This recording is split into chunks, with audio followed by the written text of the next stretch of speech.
नमस्कार दोस्तों। Astro clinic में आज हम लोग बात करेंगे वृषभ लगन राशि के लिए कैसा जाएगा सितंबर का महीना।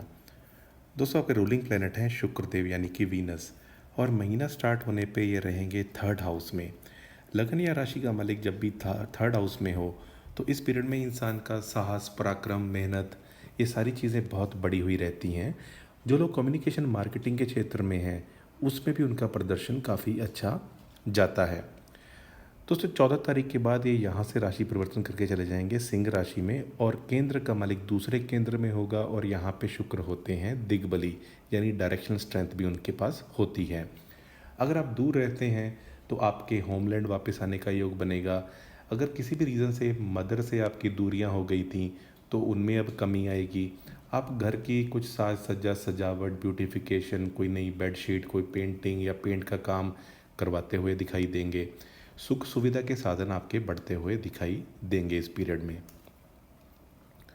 दोस्तों, आगे बढ़ते हैं, बात करते हैं आपके नेक्स्ट इंपॉर्टेंट प्लेनेट की, जो बन जाते हैं बुध देव। बुध देव महीना स्टार्ट होने पे आपके फोर्थ हाउस में घूम रहे हैं। यहाँ एक शुभ प्लेनेट फोर्थ हाउस में जब भी हो तो इंसान के घर के अंदर आनंद का वातावरण या सुख का वातावरण रहता है। बुध देव 15 तारीख को राशि परिवर्तन करके चले जाएंगे कन्या में, और ये साल का आपका बहुत बेस्ट पीरियड होगा जब त्रिकोण का मालिक त्रिकोण में ही आके बैठ जाएगा। फिफ्थ हाउस लक्ष्मी स्थान होता है तो पैसा भी आएगा। अगर आप लॉटरी, स्टॉक मार्केट में इन्वेस्ट करते हैं तो वहाँ से पैसा आएगा। अगर आप स्टूडेंट हैं, पढ़ाई में आपका प्रदर्शन बहुत अच्छा होगा। अगर आप प्रेम संबंध में हैं तो किसी प्रेमी का लाइफ में आना या प्रेम संबंध में मधुरता बढ़ना, उसकी स्थितियां भी दिखाई देंगी। ये आपके, क्योंकि धन भाव के भी मालिक हैं बुध देव, तो धन आपका पर कोई प्रॉपर्टी के मामले में या संतान के ऊपर भी खर्च होता हुआ दिखाई देगा। दोस्तों, आगे बढ़ेंगे, बात करेंगे शनि देव की, जो आपके 9th हाउस के मालिक बन जाते हैं और साथ ही साथ 10th हाउस के भी मालिक। शनिदेव आपके अभी 11th हाउस में आके बैठ गए हैं और वक्री हैं। सामान्यतः 11th हाउस में हर प्लैनेट ही अच्छा रिजल्ट देता है। आपके लिए पैसे बढ़ेंगे, ट्रांसफ़र वगैरह भी हो सकती हैं, कोई आप घर हो सकता है चेंज करें, ये सारी स्थितियाँ आपके लिए होंगी। मैं फिर भी आपको सलाह दूंगा कि आप अपनी हेल्थ का थोड़ा ध्यान रखें, क्योंकि जो 11वां घर होता है ये छठे से छठा होता है। लेकिन भाग्य का आपको साथ मिलेगा, कोई आपकी इच्छा पूरी होती हुई भी दिखाई देगी। दोस्तों, बात करते हैं सूर्यदेव की। अब सूर्यदेव जो हैं ये हर महीने राशि परिवर्तन करते हैं। फर्स्ट हाफ में, यानी महीने के फर्स्ट हाफ में फोर्थ हाउस में अपने ही घर में होंगे।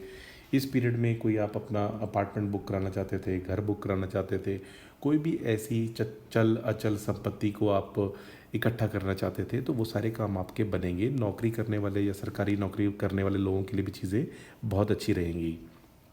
और सेकंड हाफ में जब सूर्य चले जाएंगे कन्या में तो यहाँ स्थितियाँ और अच्छी हो जाएंगी, क्योंकि बुध आदित्य राजयोग यहाँ पे बनेगा। इस पीरियड में आप कोई स्किल सीख सकते हैं। अगर आप इन्फ्लुएंसर हैं तो कुछ पैसा उस तरफ से आ सकता है, जैसे यूट्यूबर हैं या फेसबुक वगैरह पे, तो उससे भी आपको कुछ पैसा आ सकता है। तो उन सभी चीज़ों के लिए पीरियड अच्छा है। चंद्रदेव की बात करें, अब चंद्रदेव बहुत फास्ट राशि परिवर्तन करते हैं। सामान्यतः जब भी ये चौथे, 8वें, 12वें घर में हो वो दिन अच्छे नहीं होते। ये दिन आपके लिए बनेंगे 19, 20, 1, 2, 3, 29, 30 और 10, 11। इस पीरियड में कोशिश करें कि बाहर का खाना अवॉइड करें, व्हीकल सावधानी से चलाएं।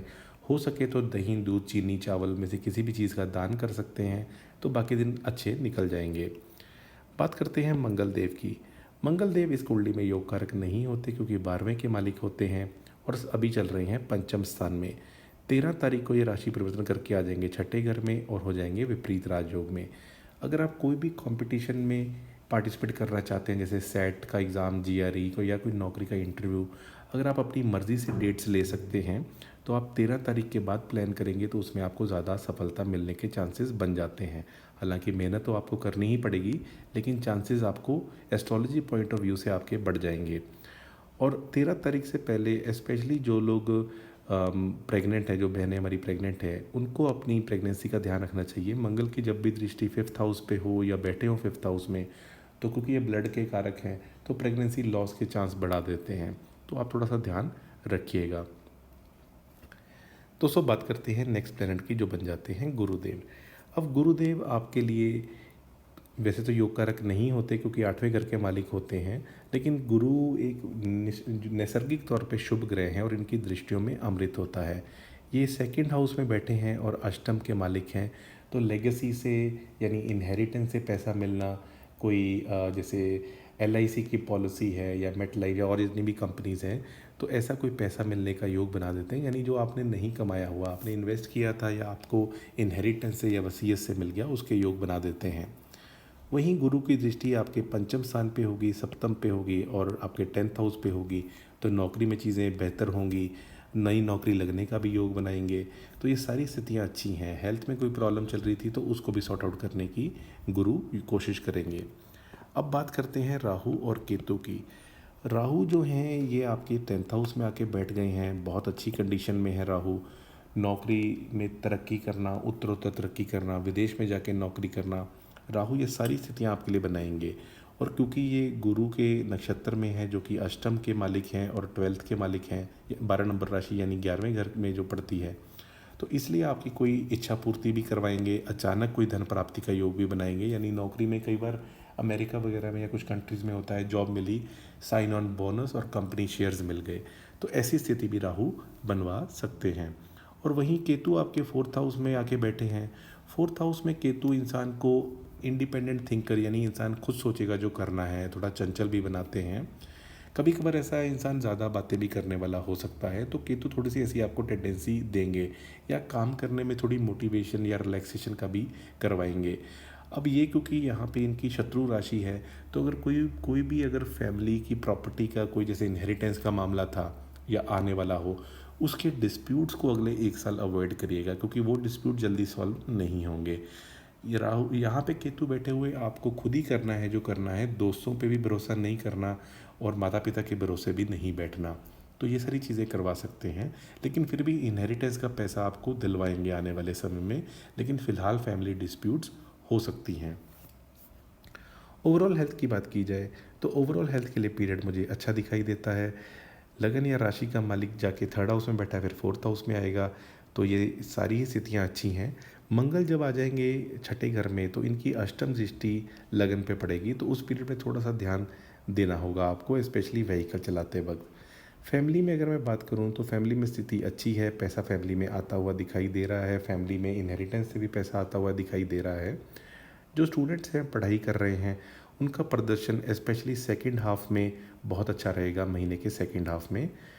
जो लोग नौकरी करते हैं उनमें स्थितियाँ अच्छी हैं, कोई नई नौकरी का भी आपको योग बन रहा है, तो कोई नई नौकरी भी आपको प्राप्त हो सकती है और चेंज ऑफ प्लेस भी उसकी वजह से हो सकता है।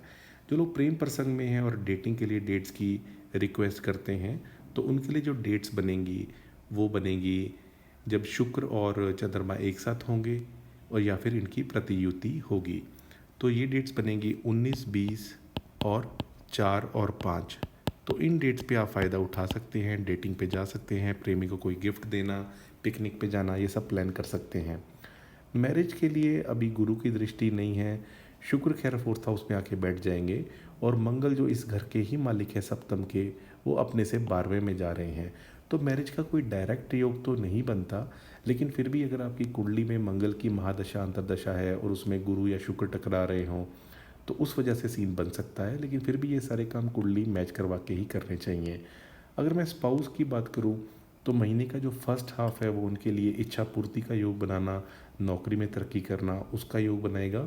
महीने के सेकंड हाफ में उनकी हेल्थ के ऊपर कुछ पैसा खर्च हो सकता है, तो उस पर आप केयरफुल रहिएगा। अगर फाइनेंसिस की बात की जाए तो पैसे के मामले में अच्छा है, गुरु सेकंड हाउस के कारक भी हैं जो वहाँ बैठे हैं, तो पैसा ज़रूर दिलाएंगे। और अगर मैं ओवरऑल गेंस की बात करूँ तो उसके लिए पीरियड सपोर्टिव है। कोई आपकी जब भी 11th हाउस का मालिक जाके सेकंड हाउस में बैठा हो या सेकंड हाउस का मालिक आके 11th हाउस में बैठा हो, तो पैसे पे छत की बारिश यानी छत पे पैसे की बारिश होती है। तो ये पीरियड ओवरऑल गेंस के लिए बहुत अच्छा है, क्योंकि आपके 11th हाउस का मालिक यानी इच्छा पूर्ति का मालिक धन के घर में जाके बैठा हुआ है, तो आपकी कोई मॉनेटरली अच्छी गेन आपको हो सकता है। उपाय के तौर पे आप सिद्ध कुंजी का स्तोत्र करें, देवी महालक्ष्मी अष्टकाम देवी की कोई भी पूजा आप करते हैं, श्री सुक्तम करते हैं, तो आपके लिए बहुत अच्छा रहेगा। इसके अलावा आप गणेश चालीसा, गणेश आरती करें और ओम नमः शिवाय या शिव चालीसा, शिव जी का पंचाक्षरी स्तोत्र, ये करेंगे तो महीना आपके लिए और अच्छा निकल जाएगा। दोस्तों ये रहा वृषभ लगन राशि के लिए कैसे जाएगा सितंबर का महीना। अगर आपको वीडियो अच्छा लगा तो इसको लाइक कर दीजिए। आपके लाइक से यूट्यूब के इनसाइट्स के थ्रू ये वीडियो और लोगों तक पहुंचेगा। चैनल पे पहली बार आए हैं, चैनल सब्सक्राइब कर लीजिए। आज के लिए इतना ही। आपका बहुत बहुत आभार।